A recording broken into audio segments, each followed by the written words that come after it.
Alright, kelas. Okay. Sambung lagi ya. Okay, untuk kita dah habis buat yang example 2 tadi.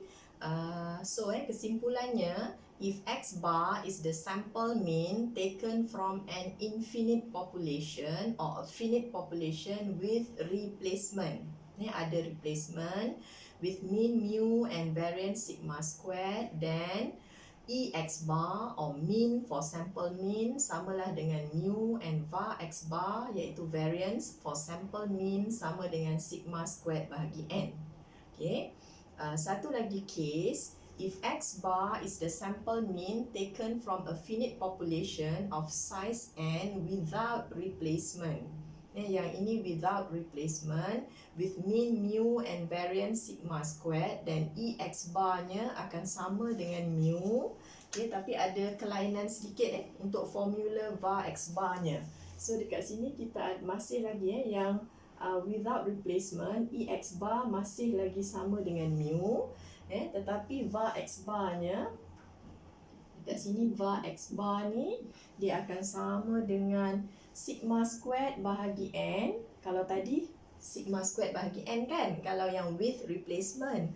Tapi sekarang dekat sini dia ada n tolak n bahagi dengan n tolak 1.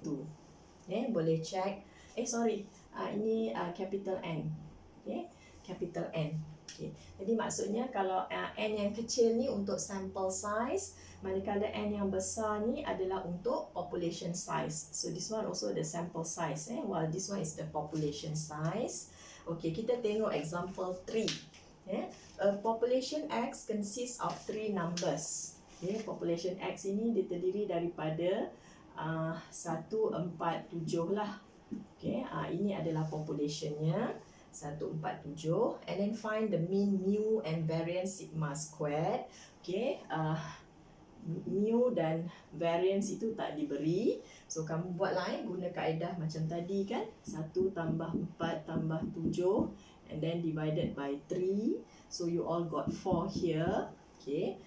Kemudian untuk yang sigma squared-nya, sigma squared tu kita boleh gunakan kita kuasa 2 kan lah, tambah 4 kuasa 2 tambah 7 kuasa 2 summation x squared. Summation x squared sebenarnya kita bahagi dengan 3 tolak dengan nilai 4 ni lah, tolak dengan 4 kuasa 2. Semua ni kita dah buat dalam example sebelum ni, jadi rasanya tak ada masalah untuk mencari mu dan sigma squared. So dekat sini kita dapat nilai dia 6. So sekarang kita ada mu dia sama dengan 3, while variance dia yang ini samalah dengan 6. Jadi sekarang soalan A dah settle. Kemudian B, find and tabulate the probability distribution of the sample mean for the sample of size 2 taken without replacement from the population. So sekarang without replacement, n kecil dia sama dengan 2. Kita nak ambil sampel size 2. Jadi sekarang apa yang kita boleh consider dekat sini? Sekejap.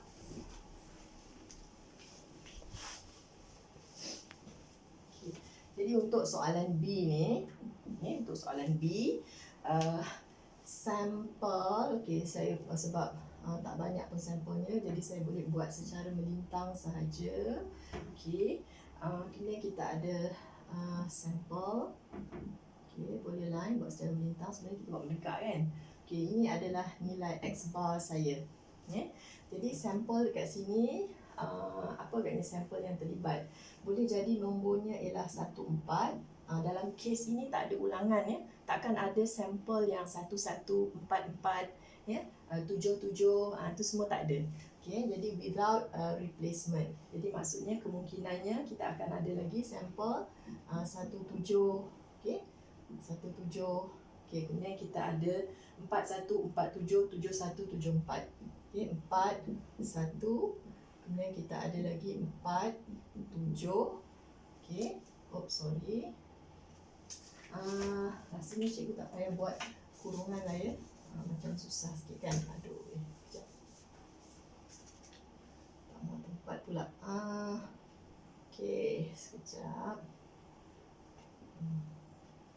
Okey.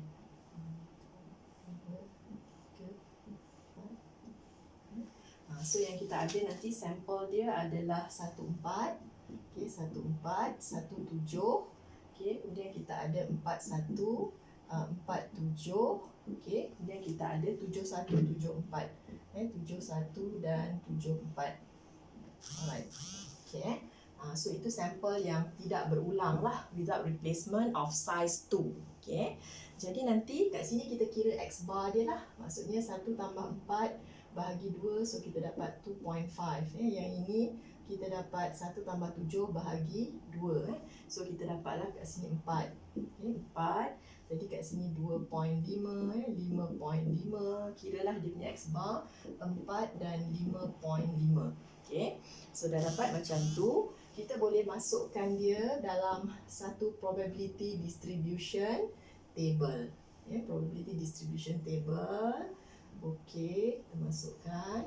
Jadi sekarang kalau probability distribution table, dekat sini mesti nilai X bar, dekat sini ialah kebarangkalian X bar sama dengan X bar. Okey, jadi ada berapa? Kita ada 2.5, sini ada 2.5 juga, 4, jangan buat berulang, 5.5. So kita ada 3 saja sebenarnya. Okey. Okey. Nilai-nilai X bar sampel mean yang kita ada adalah 2.5, dan kita ada 4, dan then kita ada 5.5. Okey. Okey, dari segi kebarangkalian kita boleh kira bilangan sampel dekat sinilah, bilangan sampel. Okey, 2.5 ada 2 sampel out of altogether we have 6 samples. 1, 2, 3, 4, 5, 6. Jadi maksudnya dia adalah kebarangkaliannya adalah 2/6 lah.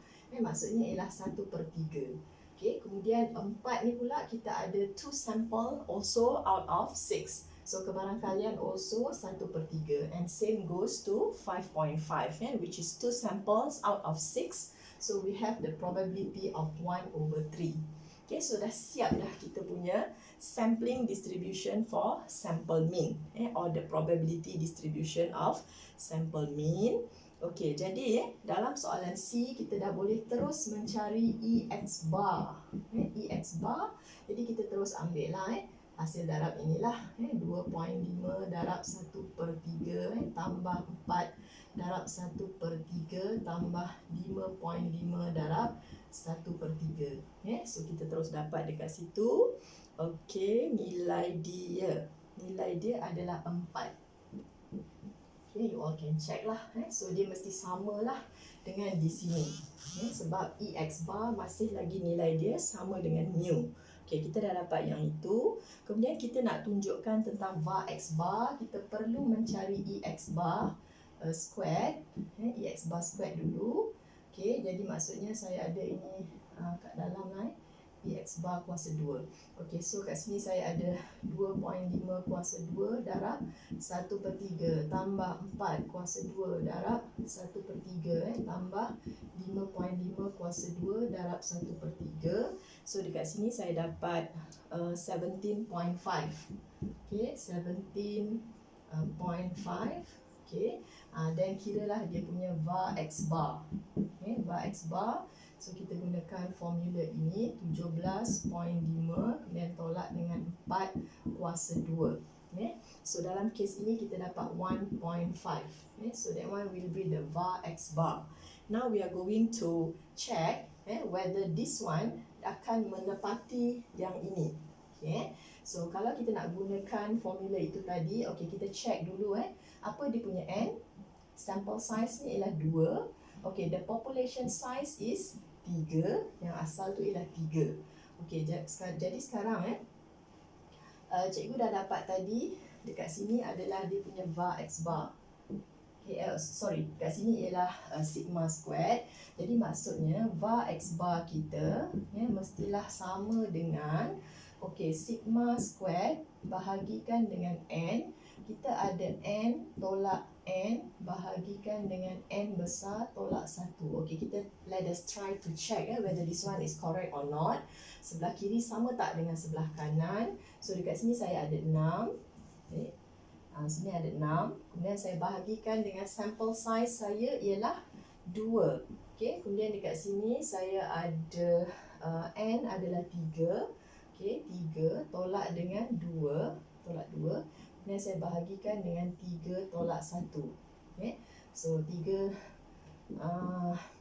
tolak 2, 1 per 2. Jadi sini adalah dekat sini adalah 3, okay, darab dengan 1 per 2. So is this 3/2, which is 1.5. Jadi betul lah. So maksudnya yang kita dapat tadi, var x bar itu adalah 1.5, dan ini memenuhi formula ini, hubungan dia untuk yang sampel yang without replacement. Sampel without replacement, dan kita ada var x bar sama dengan sigma squared bagi n. Yang inilah formula yang ini. Jadi kita dah tunjukkan bahawa yang ini adalah betul lah. Okey.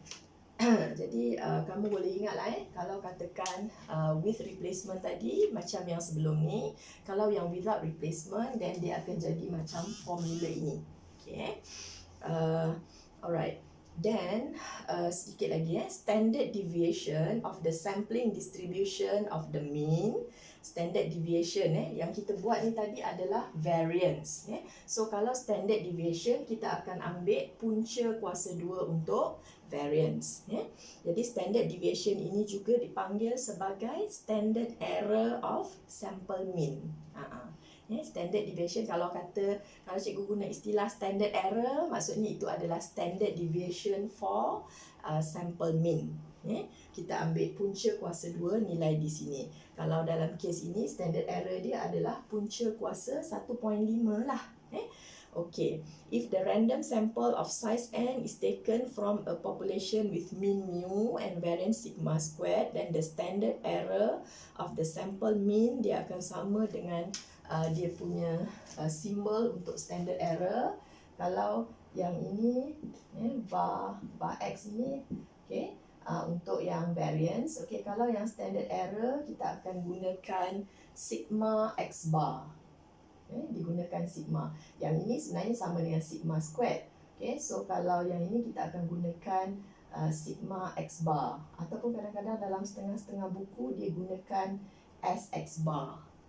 So that one is for standard error. Jadi formula dia adalah, okay, kalau sampel yang with replacement, yang asalnya kita akan ada formula ini kan, bahagi dengan n kan.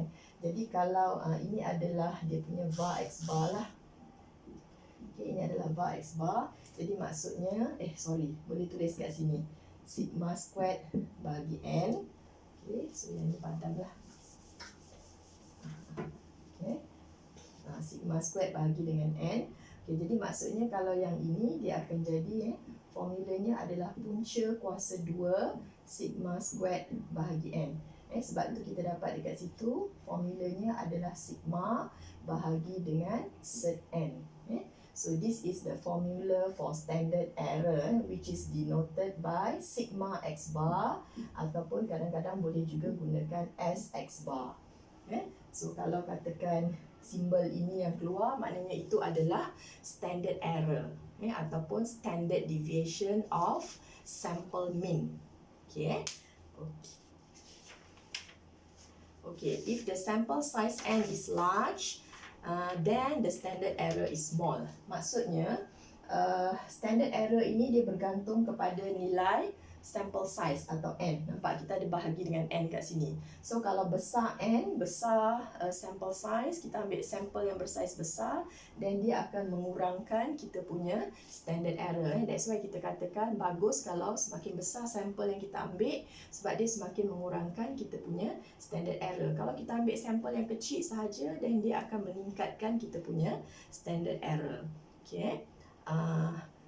If the sample size n is large, then the standard error is small. Hence, the sample mean will be close to the population mean. Itu maksudnya lah, kalau standard error itu kecil, maksudnya sample mean itu akan berada hampir dengan population mean. Dia akan menghampiri population mean yang sebenar. Okey, saya rasa setakat itu saja untuk bahagian ini. Selepas ini kita tak guna dah. Yang ini kita akan terus mengira sampling distribution of mean for normal population sahaja. Okey, terima kasih.